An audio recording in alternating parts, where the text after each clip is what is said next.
Hello प्यारे बच्चों, एक बार फिर से TNI के मंच पर आप लोगों का जोरदार स्वागत है।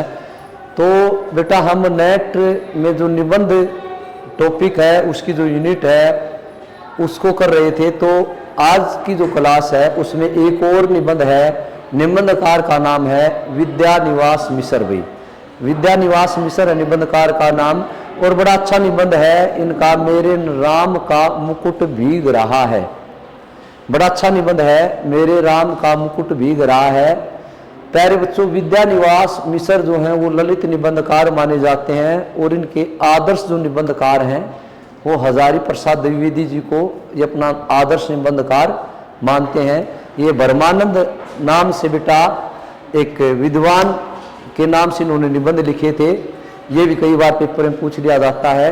तो जो मेरे राम का मुकुट भीग रहा है उस निबंध में मिश्र जी ने बताया है कि किस तरह से एक जो पुरानी पीढ़ी है अर्थात जो माँ बाप हैं उनको अपनी नई पीढ़ी की, अपनी संतान की किस तरह से चिंता रहती है।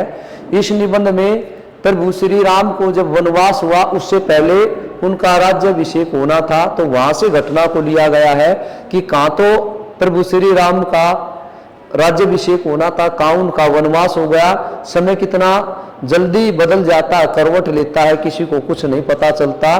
तो जब राम को वनवास हो गया तो इसमें उन्होंने बताया है कि वनवास होने के बाद वो वन में चले गए, और उनकी जो माता थी वो घर पे, तो उसको चिंता थी बारिश हो रही है तो मेरा राम कैसा होगा, मेरे राम का क्या हाल होगा, खाना खाया होगा या नहीं। कि प्राचीन पीढ़ी को तो अपनी नई पीढ़ी के उत्कर्ष की ऊपर उठाने की चिंता रहती है, लेकिन नई पीढ़ी जो है बहुत कम इन बातों पर ध्यान देती है, और जब ध्यान देती है तो वो समय निकल चुका होता है। तो यहाँ पर पुरानी पीढ़ी अपनी चिंता पर भी और जो औलाद है उसके भविष्य की चिंता को भी इसमें दिखाया गया है। लेकिन नई पीढ़ी पर दिखाया गया कि नई पीढ़ी जो है बेखौफ होकर जीती है, अर्थात वो ज्यादा चिंता नहीं करती। तो यहाँ पर लेखक ने जब इस निबंध को शुरू किया तो उसने आत्म शैली में इस निबंध को लिखा है। तो देखते हैं प्यारे बच्चों क्या है, एक बार क्या बताया गया इस निबंध में, देखिएगा। मेरे राम का मुकुट भीग रहा है। इससे पहले पेपर में कई बार पूछा जाता है। इस निबंध में रचनाकार विद्यानिवास मिश्र जी ने, मिश्र जी है इस निबंध के रचनाकार। मिश्र जी के निबंधों पर हजारी प्रसाद जी का प्रभाव देखने को मिलता है। इनके निबंध जीवन की विषमताएं, जीवन में जो टकराव होती है आपसी संबंधों को लेकर, उनकी विषमताओं को दर्शाया है। समाज में जो सामाजिक समस्याएं हैं उनको दिखाने की कोशिश की है। और प्यारे बच्चों, कल्पनाशीलता को देखने, कल्पना की आगे कैसे बढ़ना है, अर्थात एक अच्छी और नई सोच के साथ आगे बढ़ने की इसमें वो दिखाया गया है। बेटे इनके निबंध के विषय साधारण रहे हैं, जिनको पौराणिक तथा ऐतिहासिक संदर्भ में दिखाकर साधारण विषय पर निबंध लिखे हैं मिश्र जी ने।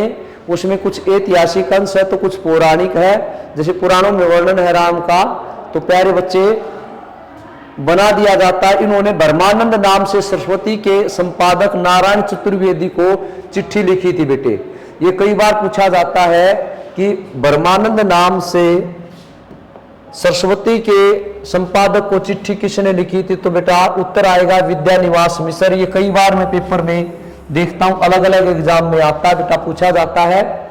चिट्ठी लिखकर, एक तो चीनी आक्रमण हुआ था 1962 में, और अंग्रेजी भाषा के प्रति कि लोग अब भी अंग्रेजी भाषा को नहीं छोड़ते और उसके प्रति विचार वैसे ही है, तो इन दोनों के प्रति सजग किया था इन्होंने उस संपादक को इस चिट्ठी के माध्यम से। बेटे ये पूछा जाता है। अब बात आती है आपके निबंध की जो आपके सिलेबस में है। मेरे राम का मुकुट भीग रहा है निबंध मिश्र जी का विचारात्मक निबंध है। जैसे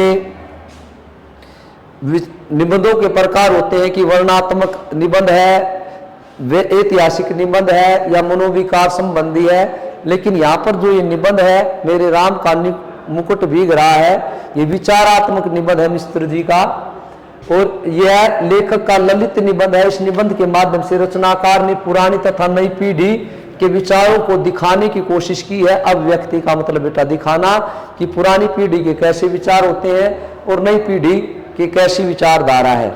महीने अब यहाँ से लेखक ने आत्म शैली में लिखने की कोशिश की है। महीनों से मन बेहद उदास था। उदासी की कोई खास वजह नहीं थी, उदास रहता था कई महीने से मन, लेकिन कोई खास उदासी कोई खास वजह नहीं थी। कुछ तो तबीयत ढीली थी, कुछ तो तबीयत ढीली थी, कुछ आसपास तनाव था, और कुछ खुलकर भाई मैं अपनी बात किसी के सामने नहीं रख सकता था, अर्थात खुलकर सांस लेने की कमी थी। जिस काम में लगकर मुक्ति पाना चाहता था उसमें बेटे अनेक बाधाएं आ रही थी, तो मन जो है वो बेहद उदास था, क्योंकि जो काम मन लगा करना चाह रहा था उसमें रुकावट आ रही थी। तो अब देखिएगा क्या कह रहे हैं मिश्र जी। बचपन में जब मैंने, यहां से निबंध शुरू होता है, बचपन में जब मैंने अपनी दादी नानी से ये सुना कि वो गीत गाती थी बेटा दादी नानी, मेरे लाल को कैसा मिला वनवास, प्रभु श्री राम के बारे में, क्योंकि उनकी माता रो रही थी, और माँ की जो मन है, माँ की जो ममता है, उसको फिर आने वाली पीढ़ियों ने कि भी ऐसे ऐसे गीत गाए होंगे, कल्पना के जरिए गीत लिखे गए या वर्बली वो तैयार किए गए, उनको बूढ़ी नानी और दादी उस समय गाती थी। जैसे आप अगर अपने बचपन में जाओगे तो ये शायद आपको इसका अनुभव भी हो जाएगा। गीत गाती थी कि भी मेरे लाल को कैसा मिला वनवास, तो उनका स्वर तो मीठा लगता था, बोला उन दादी नानी का गाने का स्वर मीठा लगता था, लेकिन हमारी समझ में नहीं आता था वो दर्द, मतलब कि एक औलाद का या पुत्र का बिछुड़ना, अलग होना कितना बड़ा दर्द होता है। बोला ये दर्द मुझे महसूस नहीं होता था, स्वर मीठा लगता था कि पुरानी पीढ़ी की ममता की पीड़ा आने वाले। लेकिन जब मैं बड़ा हुआ, जब ये गीत मेरी समझ में आया, तो पता चला कि जो पुरानी पीढ़ी की जो ममता अपनी औलाद के प्रति, वो आने वाली पीढ़ी के प्रति, वो संतान के ऊपर जो संकट है उसके बारे में फिर पता चला कि माँ का जो दुख होता है वो कितना बड़ा दुख होता है बेटे। ऐश्वर्य और निर्वासन दोनों साथ साथ चलने वाले होते हैं, सुख सुविधाएं और अलगाव दोनों साथ साथ चल रहे होते हैं। ऐश्वर्य चल रहा था राम के जीवन में, लेकिन एकदम निर्वासन आ गया, अर्थात उनको वनवास मिल गया। तो कभी भी किसी के ऊपर भी बुरा समय आ सकता है। यहां पर रचनाकार ने बताने की कोशिश की बेटे। आगे देखिए, सनातन काल से ये चिंता चली आ रही है, सनातन काल से लंबे समय से ये चिंता चली आ रही है कि बच्चों का उत्कर्ष सुरक्षित रहे। इसलिए कहा जाता है राम भीगे तो भीगे पर राम का उत्कर्ष ना भीगे। राम भीगे तो भीगे, लेकिन राम का जीवन सुरक्षित रहना चाहिए, उसका उत्कर्ष ना भीगे। ये अब हर एक पीढ़ी को अपनी औलाद की ऐसी चिंता रहती है, आने वाली पीढ़ी की। भाई वह बारिश हो या बुरे दिन हो, प्रत्येक स्थिति में राम सुरक्षित रहे, अर्थात राम की प्रजा सुरक्षित रहे, ये देश सुरक्षित रहे, आने वाली पीढ़ी सुरक्षित रहे। भाई राम के मुकुट अर्थात सारी प्रजा का प्रेम राम के प्रति था। राम के मुकुट का मतलब यहाँ पर खाली मुकुट नहीं है, क्योंकि यह अयोध्या की सारी प्रजा राम से अथाह प्रेम करती थी, तो राम के मुकुट का मतलब वहां पर अयोध्या की प्रजा का प्रेम है। और बेटे जैसे ही राम के मुकुट में अपार प्रेम और शक्ति है, लेकिन राम का निर्वासन, सीता का दोहरा निर्वासन, राम का निर्वासन और फिर सीता का दोहरा निर्वासन। पहले राम वन में गए, उसके बाद इस प्रजा ने, इस मुकुट ने किसको, पत्नी को त्याग करा दिया बेटे, पत्नी का, तो दोहरा निर्वासन। अब सीता को भी दोहरा निर्वासन मिला, पहले वन में भटकी, फिर राम के जीवन से अलग होना पड़ा बेटे। तो क्योंकि वापस लौटकर राम तो राजा बन गए, लेकिन सीता बेचारी वन में भटकती रही, क्योंकि उसको दोबारा निर्वासन मिला। और प्रसव जो पीड़ा थी उसमें देखो बेटा वो कितनी तंग पाई होगी, वो सोच सोच कर डरती होगी कि इस प्रसव पीड़ा के समय कौन सहारा देगा, कौन मेरे बच्चों के लिए कौन मंगल गीत गाएगा, क्योंकि मंगल गीत बच्चों के जन्म पर गाए जाते हैं, शुभ अवसर पर।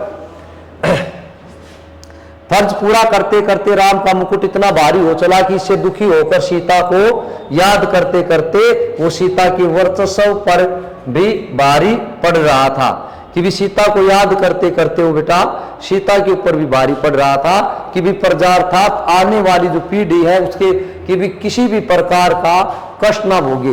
राम ने ऐसा क्यों कहा, क्यों किया था त्याग, क्योंकि आने वाली पीढ़ी याद रखे कि भी पत्नी मोह के कारण राज का कर दिया।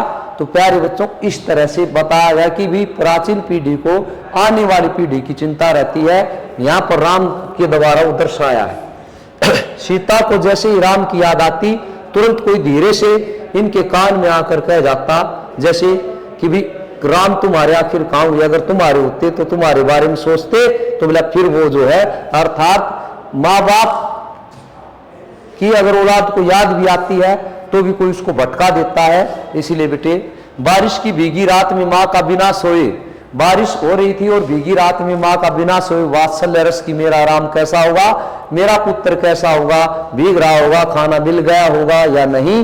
तो बेटा इन चीजों को लेके भावी पीढ़ी के लिए प्राचीन पीढ़ी जो है वो चिंता दर्शाती है। इस तरह से इस निबंध में बेटा बहुत अच्छा निबंध है, पूछ लिया जाता है किस पर लिखा गया है, तो इसको अच्छे से पढ़ लेना बेटे, पेपर में पूछा जाएगा। जय हिंद, जय भारत।